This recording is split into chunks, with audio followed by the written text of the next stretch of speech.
In example number 1, we're going to solve the given quadratic equation of 6x squared plus 4x minus 2 equals 0 using the quadratic formula. As we start this problem, it is very helpful to go ahead and just write down the quadratic formula at the top of your problem. Is this something that you have to memorize? No, you don't. It is on your formula chart. But we are always hoping, we being the math teachers of the world, that you will use this formula enough times so that it just becomes fluid in your brain and you just automatically remember it. So until it does, go ahead and write that down. It's got too many pieces that you could accidentally mess up. So write it down so that you'll know exactly how to fill it in.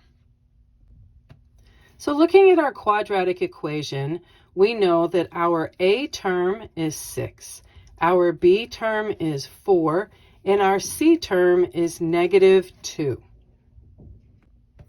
Now that we have the skeleton of the formula ready to go, let's fill in our numbers. So we start with minus B, and B is a 4. Plus or minus the square root of B squared. Well, B is still a 4. Minus 4 times A times C. Well, your A is a 6, and your C is a -2.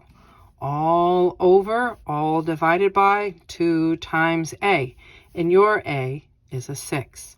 Let's get this started by cleaning it up. So, -4. I only have one negative here with it, so that's just a -4, plus or minus the square root. Now, I'm going to leave this here for just a moment. I'm going to push pause on this, and I'll come back to it. All over 2 times 6, well, that's 12. At this point, truthfully, I would probably pull out the calculator, and I would go find out what the discriminant of this particular quadratic actually is, with 4 squared minus 4 times 6 times -2. And when you put that in the calculator, or if you do it by hand with your order of operations, you should end up with a 64. So this 64 came from all that was inside of the root. Now we are ready to go ahead and find out where this particular quadratic crosses the x-axis, where its x-intercepts are.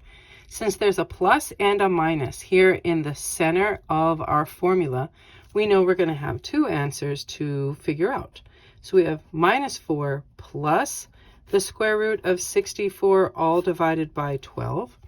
And we have -4 minus the square root of 64 all divided by 12. So again, you can put this all as it is into a graphing calculator, and you will walk away with a completed, simplified fraction value solution of 1/3. And if you put this one into a calculator and it is all cleaned up nice and tidy for you, you will walk away with a value of -1. So this particular quadratic crossed the x-axis at a point of 1/3 and at -1. And there you go.